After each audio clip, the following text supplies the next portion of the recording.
Ассаламу алейкум, урматтуу мекендештер, арбаңыздар, урматтуу мекендештер. Өткөндөгү жумада Россия Федерациясына Кыргыз Республикасынын тышкы иштер министри Жээнбек Кулубаев расмий сапары менен келди.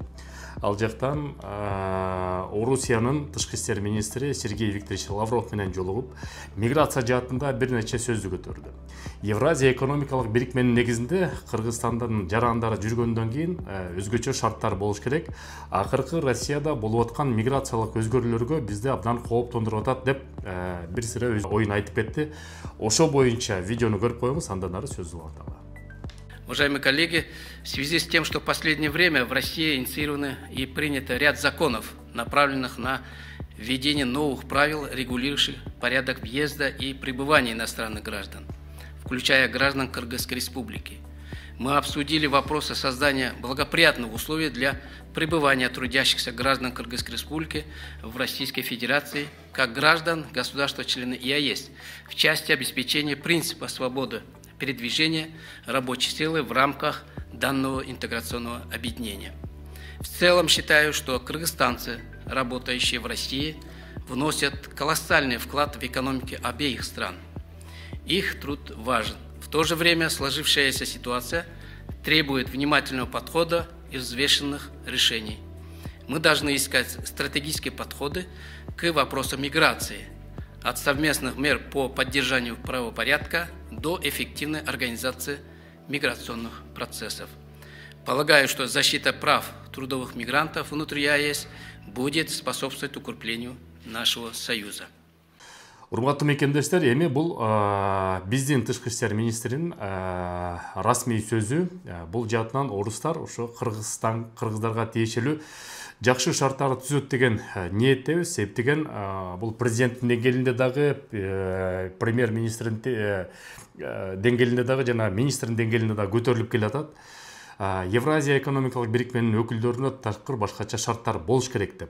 Эми бул сигнал Кудай буйрса жетсе, жеңилдиктер болот деген ишеничте болобуз. Бирок ошентсе дагы 30 апрелге чейин Россия Федерациясынын президенти амнистия жарыялады.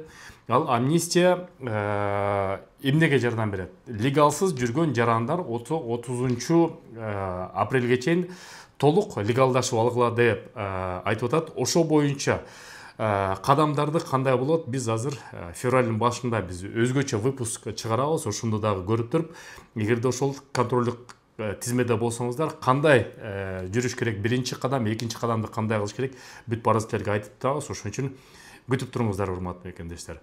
Документтерди торлоп алыңыздар. Эң негизги документ бул эмгек келишим. Эмгек келишимин сөзсүз түрдө жасатыңыздар. Себеп деген 2025 жылдан баштап эмгек келишими бар жарандарды ошо эмгек келишимин негизинде налог төлөнүп атабы же төлөнбөй атабы деген дагы суроо жаралып атат. Эгерде төлөнбөсө эмгек келишими жокко чыгат. Ошон үчүн ар бир эмгек келишимин негизинде майына айлык жана налог дагы төлөнүш керек. Ошону дагы эске алыңыздар. Бул жаатында дагы толуктоо маалымат беребиз. Урматтуу мекендештер, реклама катары ишкерлерди колдоо максатында жарнама алып кетели.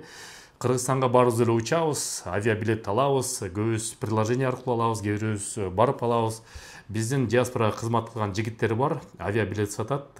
Диаспорадан десеңиз арзаныраак, жакшы шарттар менен түзүп берет.